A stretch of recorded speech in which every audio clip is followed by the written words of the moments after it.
chapitre 22 ici, il dit ces deux versets sont les versets dont dépendent la loi et les prophètes. En d'autres termes, Hakim, tu aimeras le Seigneur ton Dieu n'est pas un verset de la nouvelle alliance. Ce n'est pas le commandement du Christ. Ce n'est pas la nouvelle alliance. Ce n'est pas la dispensation de l'église. Ce verset semble être bien. Et beaucoup de pasteurs nous prêchons toujours sur ça. Les amis, ce sont des mensonges. Parce qu'il y a beaucoup ici qui m'ont dit une chose, mais tu n'as pas suivi jusqu'à la fin la vidéo. Et les amis, tu n'as pas besoin de suivre une vidéo jusqu'à la fin quand il y a des niaiseries pareilles. Quand il y a des inepties pareilles, ça ne peut pas passer. Parce que ce sont des mensonges et l'astuce du diable. Les astuces du diable, c'est ça. Le diable est révélé. Les amis, la suite est encore catastrophique. Ici, quand vous lisez le texte qu'il donne, c'est encore un texte qui est tordu, sorti de son contexte d'une façon éhontée. Et le monsieur est un hérétique, ça je le confirme. C'est vraiment le diable qui parle par sa bouche. Dans le même chapitre, le verset 22-29, la Bible dit ceci. Jésus leur répondit, c'est ce que je veux lui répondre. Vous êtes dans l'erreur parce que vous ne comprenez ni les Écritures ni la puissance de Dieu. La foi sans les Écritures, sans le Saint-Esprit, ça amène à ça, à des hérésies pareilles. Et c'est du démonisme, du satanisme, de la magie et de la sorcellerie. Jusqu'à présent, vous ne m'avez pas encore dit le mouchoir blanc à quoi il sert. Hein? Vous les fanatiques là, on a besoin de vous. On vous aime, venez nous raconter. Ok, vous êtes dans l'erreur. La Bible dit, un des docteurs de la loi vient poser la question au Seigneur Jésus-Christ. Maître, quel est le plus grand commandement? Ces docteurs de la loi n'appliquaient pas la parole de Dieu dans leur contexte pour la simple raison que ils chargeaient Jésus, ils chargeaient les fardeaux, ils chargeaient les disciples, ils chargeaient les fidèles, mais eux-mêmes, ils ne le faisaient pas parce que tout ce qu'ils faisaient n'était pas conditionné par l'amour pour Dieu et l'amour pour son prochain. C'est comme ça que Jésus le recadre. Et quand Jésus dit, de ces deux commandements, tu aimeras le Seigneur ton Dieu de tout ton cœur, de toute ton âme, de toute ta force et de toute ta pensée, quand Jésus le dit que de ces deux commandements dépendent toute la loi et les prophètes, nous devons savoir que la loi, quand Jésus est là en action, le Nouveau Testament n'est pas encore écrit parce que le Nouveau Testament, ça vient après Jésus-Christ. Mais l'Ancien Testament, la loi de Moïse et la loi de prophète, eh bien, Jésus-Christ est venu l'accomplir. Car Jésus, il dit ceci, il n'est pas venu abolir la loi dans Matthieu 5, 17. Ne croyez pas que je sois venu pour abolir la loi ou les prophètes. Je suis venu non pour abolir, mais pour l'accomplir. Ça veut dire quoi? Ça veut dire que dans l'Ancien Testament, Dieu a demandé à l'homme de l'aimer, de pratiquer les commandements, mais l'homme était incapable parce que l'homme en lui, il y avait la sémence du péché, incapable d'adorer Dieu. Avec la nouvelle alliance, Jésus est venu accomplir, c'est-à-dire, Jésus n'a aboli que la loi sacrificielle. Tu n'as plus besoin d'un taureau, mais accomplir la loi, tu aimeras le Seigneur ton Dieu.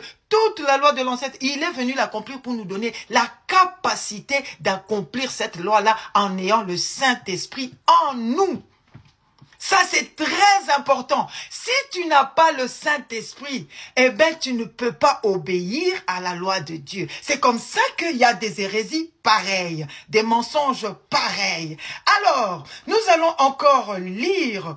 Eh bien, monsieur, bon, nous allons lire, mais un instant, monsieur, il parle de la dispensation de la nouvelle. Encore un mensonge. Dans toutes les dispensations de la Bible, la loi, tu aimeras ton Seigneur, n'a pas été abolie. Jésus a accompli pour rendre l'homme capable. La Bible a 7 dispensations. Vous devez savoir une chose, que la dispensation, c'est la façon dont Dieu agit avec l'humanité pendant une période donnée. La première dispensation, c'est la dispensation de l'innocence. Ça part d'Adam à la chute. Deuxième dispensation, la dispensation de la conscience. Ça part de la chute à Noé. Troisième dispensation, c'est le gouvernement humain. Ça part de Noé à la tour de Babel. quatrième dispensation, c'est la promesse. Ça part d'Abraham à Moïse. Cinquième dispensation, c'est la dispensation de la loi. Ça part de Moïse à la croix. Sixième dispensation dont il parle de la nouvelle alliance, ce n'est pas une dispensation, mais c'est qu'il dit là, ça s'appelle la dispensation de la grâce. Ça part de la Pentecôte, parce que c'est à la Pentecôte que le Saint-Esprit a été donné pour habiter dans l'homme, pardon. Ça part de la Pentecôte à l'enlèvement de l'Église. Et la septième dispensation, c'est le règne millénaire de Jésus-Christ. Mon ami, tu dois savoir que l'amour pour le Seigneur est impérieux. Parce que si tu n'as pas l'amour du Seigneur, aujourd'hui, regardez l'Afrique, comment elle est.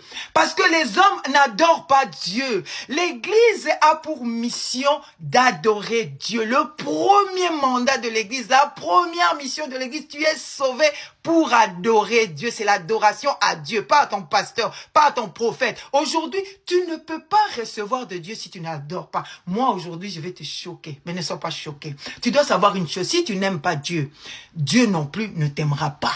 C'est la parole de Dieu, je vais te donner des versets. Tu dois savoir une chose, Dieu, tel qu'il est là, il veut une relation de père à ses enfants. Il veut une relation plus profonde, une relation plus centrée sur lui, sur ce qu'il est. Eh bien, si toi, tu refuses cette relation-là, eh bien, tu n'auras rien de Dieu. C'est comme ça que vous courez derrière les miracles. Nous, les enfants de Dieu, dans le monde ici, il y a des enfants de Dieu et des créatures de Dieu. Si tu n'as pas accepté Jésus-Christ et que l'amour de Dieu n'est pas dans ton cœur, eh bien, tu es une créature de Dieu comme un animal. Mais nous sommes ses enfants. Et l'amour de Dieu est répandu dans nos cœurs. Lisez Romains 5:5. L'amour de Dieu est répandu dans nos cœurs par le Saint-Esprit. Si, dans 1 Corinthiens 16:22, la Bible dit ceci. Si quelqu'un n'aime pas Dieu, n'aime pas le Seigneur, qu'il soit anathème. Anathème veut dire maudite. C'est comme ça que l'Afrique, c'est le continent qui a tout. Aujourd'hui, à cause de l'idolâtrie, à cause de vos pasteurs, de vos soi-disant prophètes, eh bien, il y a comme une malédiction. Tourne ton regard vers le Seigneur qui t'a sauvé. Que Dieu vous bénisse. Amen.